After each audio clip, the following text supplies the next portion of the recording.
आनंददायी शनिवार या उपक्रमाअंतर्गत आज मुलांच्या शाळेत आठवडे बाजार भरवला होता।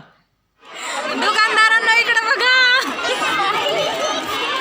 अरे दुकानदारांना बघा। शनिवार असला की घरातल्या कामांची खूप धावपळ असते, पण घरातली कामेच करत बसले आणि हे छोटे दुकानदार बघायला नाही गेले तर काय अर्थ आहे।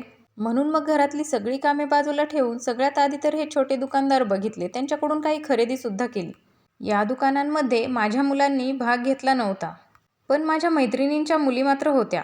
त्यांची छान छोटी छोटी दुकानं पाहून खूप छान वाटलं। आपल्या लहानपणी शाळेमध्ये असे उपक्रम नसायचे, पण आता मात्र शाळेत असे उपक्रम राबवतात आणि यामुळे छोट्या मुलांच्या चेहऱ्यावर जो आनंद येतो तो मात्र खूपच मस्त।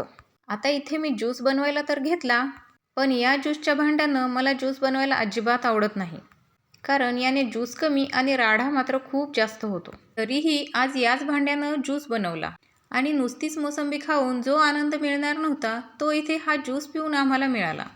चला आता व्हिडिओ इथेच थांबवते, तोपर्यंत बाय।